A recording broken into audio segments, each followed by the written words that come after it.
एक गांव में राम नाम का एक अमीर किसान रहा करता था। उसके पास बहुत धन था, लेकिन वो फिर भी घमंडी नहीं था। वो हर किसी की मदद करता था। उसके दो बेटे थे, एक का नाम शिवा था और दूसरे का नाम गोपी। वो दोनों कुछ काम नहीं करते थे। बैठकर खाने से पहाड़ों का खजाना भी खत्म हो जाता है। इसी तरह वो भी धीरे धीरे गरीब होता जा रहा था। दिन ब दिन वो बूढ़ा और कमजोर होता जा रहा था। उसे उन दोनों आलसी बेटों की बहुत फिक्र रहती थी और हमेशा उसी फिक्र में चिंतित रहता था।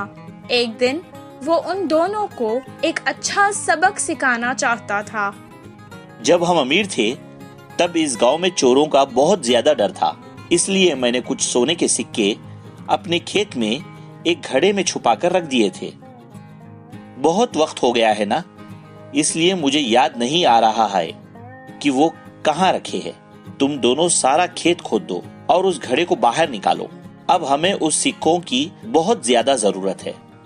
बहुत खुशी से शिवा और गोपी सारा खेत खोदने लगे।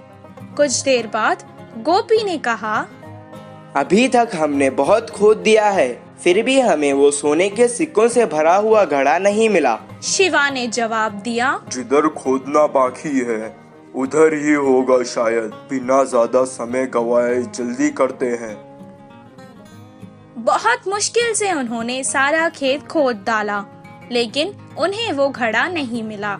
वो वापस घर आकर अपने पिता को सब कुछ सुनाने लगी। मुझे लगता है कि घड़ा शायद चोरी हो गया है। अब जाने दो, तुम ही बताओ। एक काम करते हैं, तुम दोनों ने इतनी मेहनत से सारा खेत खोदा है ना, तो क्यों ना उसमें कुछ बीज डालकर फसल उगाई जाए। दिया था, इसीलिए उन्हें अब ज्यादा मेहनत नहीं करनी पड़ेगी सोचकर वो मान गए और बाजार जाकर बीज ले आए और उसे खेत में डाल दिया। कुछ दिन बाद बहुत अच्छी बारिश हुई, फसल भी बहुत अच्छी होने लगी। तब राम खेत आया और फसल देखकर उसे उस साल खेती बहुत अच्छी हुई। उन्होंने सारी फसल काट दी और बारिशों में और बोरियों में डालकर घर ले आए। तब राम ने कहा, अपने लिए कुछ अनाज की बोरियां रख लो और बाकी के बाजार में बेच आओ। जैसा उनके पिता ने कहा, शिवा और गोपी ने बिल्कुल वैसा ही किया। सारी फसल बेचकर उसके पैसे अपने पिता को लाकर दे दिए। अपने बच्चों की पहली कमाई को देखकर वो बहुत खुश हुआ और कहने लगा, बच्चों, यही है वो सोने के सिक्कों से भरा घड़ा जो तुम दोनों मिलकर हर साल इस खेत से कमा सकते हो।